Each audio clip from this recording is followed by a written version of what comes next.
Is there a simple cheat code that could fix the American economy? Somebody said, well, what would you do? What can you do? So easy.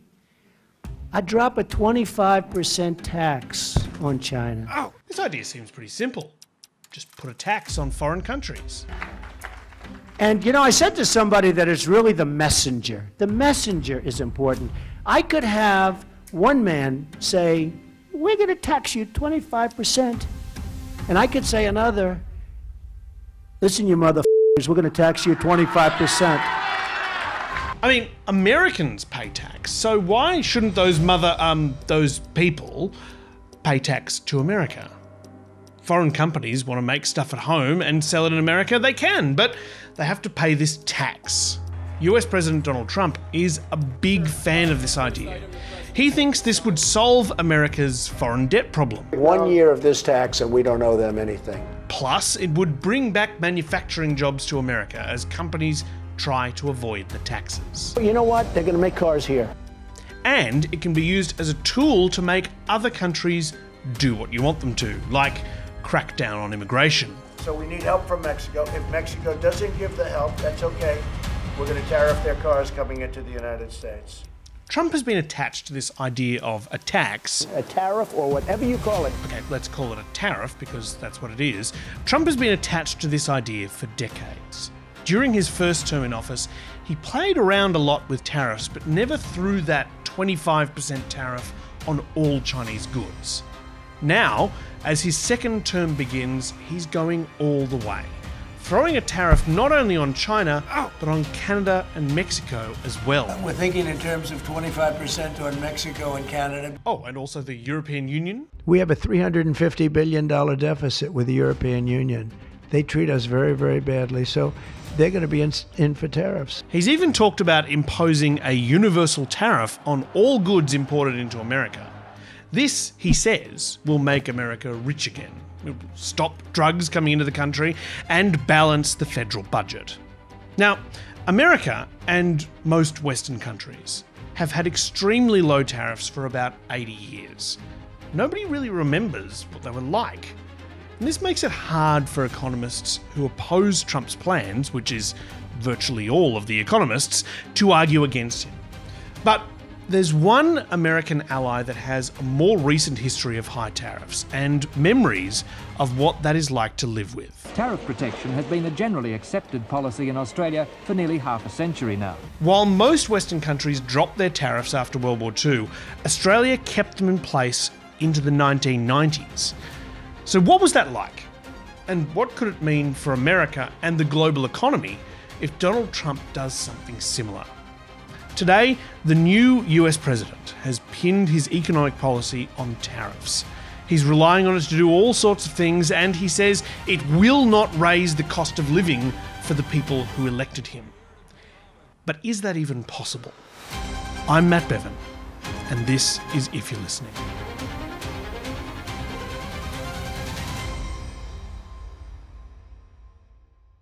So, let's go back to a time when Australia was a tariff-rimmed fortress.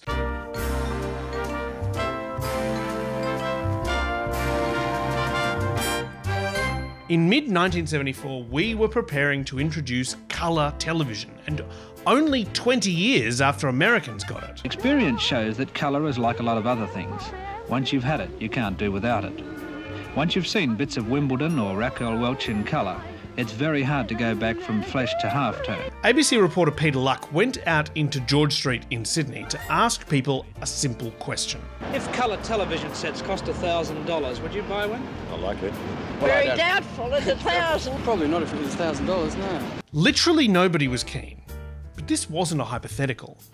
Prime Minister Gough Whitlam had made an election promise to introduce colour TV. But the expectation was that the cheapest set available would cost consumers around $1,000, the equivalent of about 9 weeks' pay. It's like paying $12,000 in today's money for a 22-inch TV.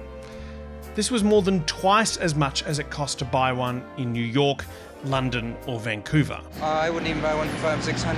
I lived in Canada for a while. I could get one there for about $350 Canadian. It created a problem for the government. They'd promised something that nobody was going to be able to afford. Well, I don't think the average person nowadays could afford it, really. How do you feel?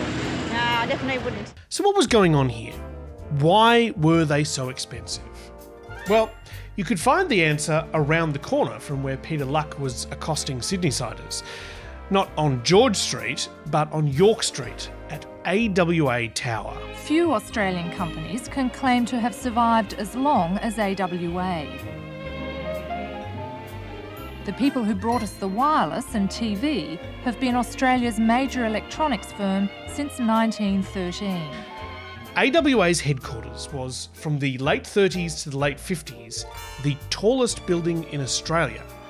The company inside thrived with the help of the Australian government, which thought having a domestic electronics industry was a good idea. Your 2025 capitalist brain might be asking why AWA needed help.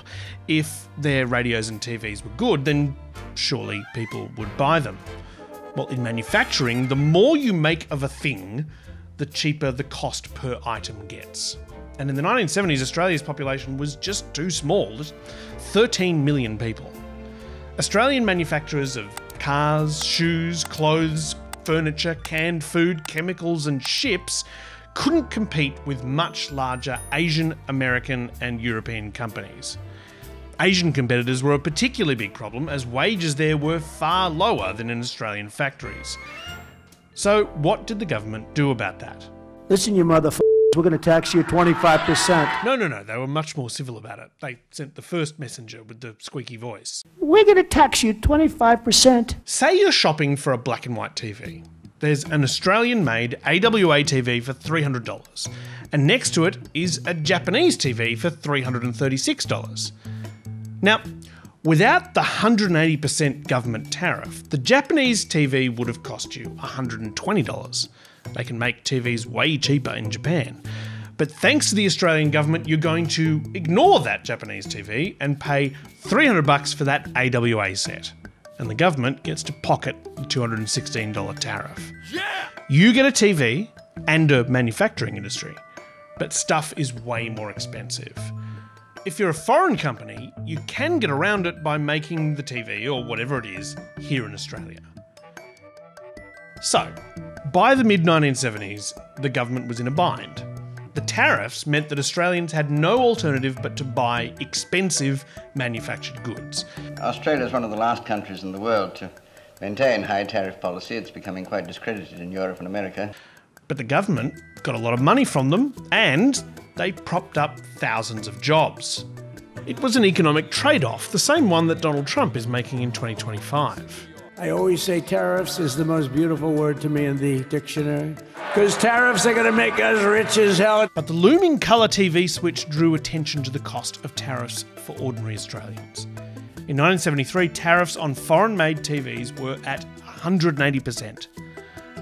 Prime Minister Whitlam asked the National Tariff Board to review the situation, and by the time that colour TV was introduced, he had dropped the tariff to 35%. I'm looking at the Port Kembla Steelworks, Auntie Jack, and nothing but pitch black. Oh, good. On the night of the 28th of February 1975, the ABC did something extremely odd/creative to welcome the arrival of colour television. Hey, wait a minute, the grass under the foundry, it's turning green. Perky, it's here already. The cast of the ABC's deeply strange cult comedy show Auntie Jack tried to fight off the arrival of the colour monster, which was set to take over their Wollongong home at midnight. Look,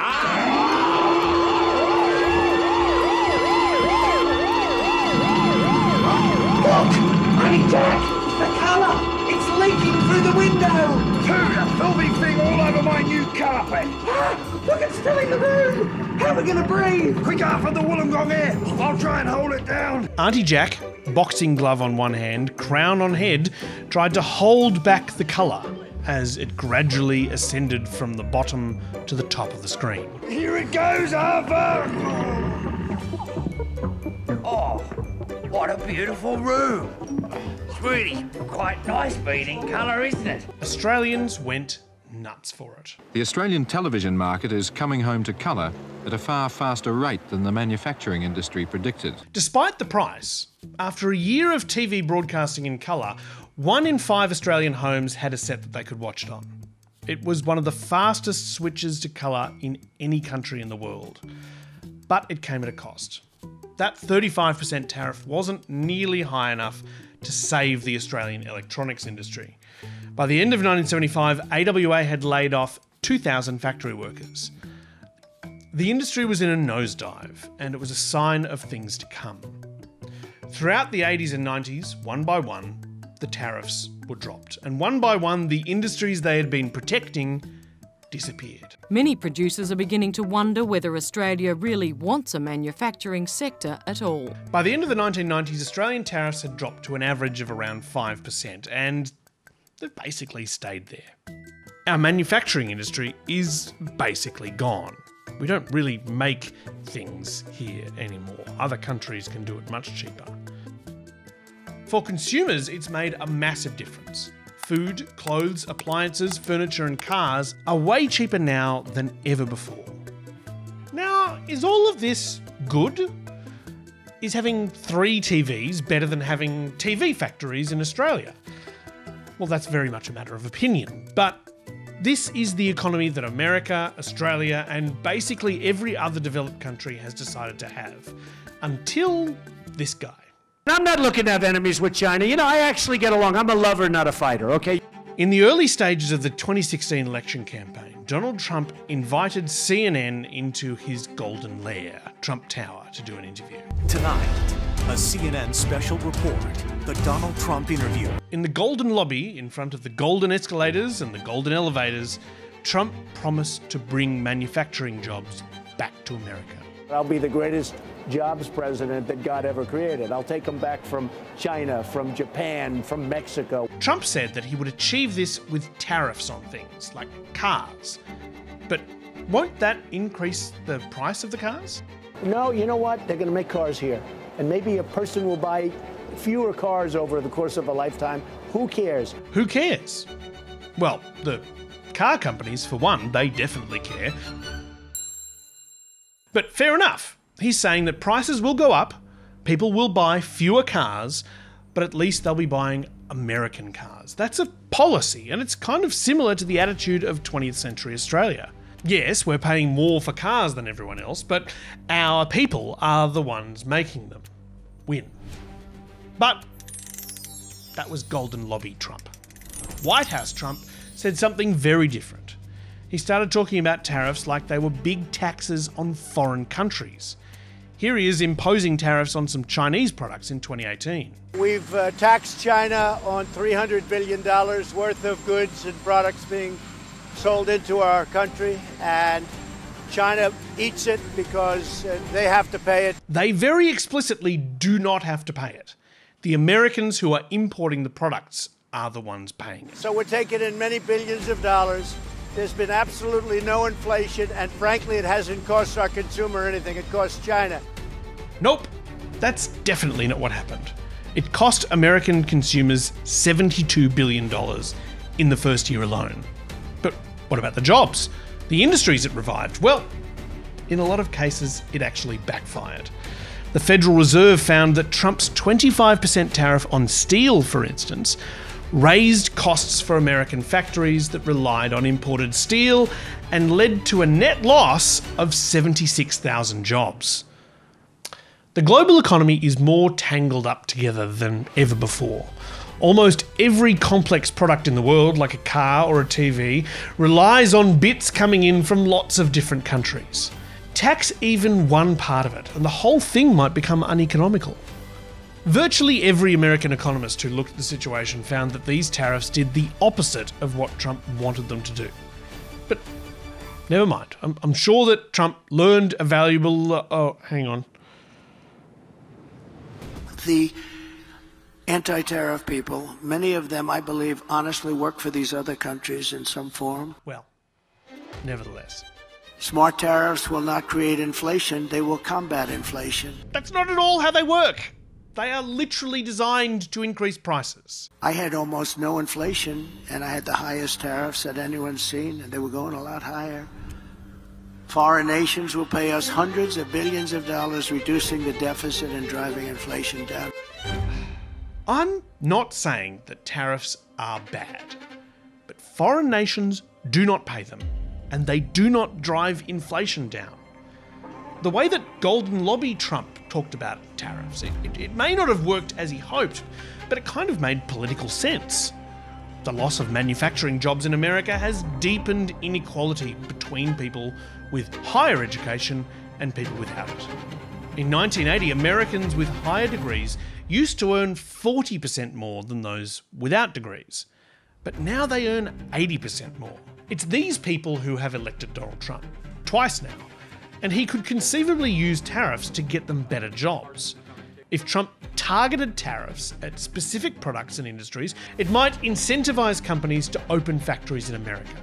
It would mean higher prices for certain products, but that may be a price that Americans are willing to pay to bring manufacturing jobs back to America. This 2025 version of Trumpian tariffs, though, they are not that. If you don't make your product in America, which is your prerogative, then very simply you will have to pay a tariff. If Trump goes through with this, it will cause a fundamental shift in the way that the US economy works. Just like dropping tariffs in Australia in the 1990s changed how the Australian economy worked. Prices on some things will rise. Household budgets will get a total shake-up. One item that's set to get more expensive? Televisions. There are no standard TVs that are entirely made in the USA. Most of them are made in China and Mexico, two of the places that Trump wants to tax. The world is much more interconnected than it was when Australia was a tariff fortress, and the United States is the largest economy in that world. Given how much global trade flows through the US, these tariffs are going to impact the rest of us as well.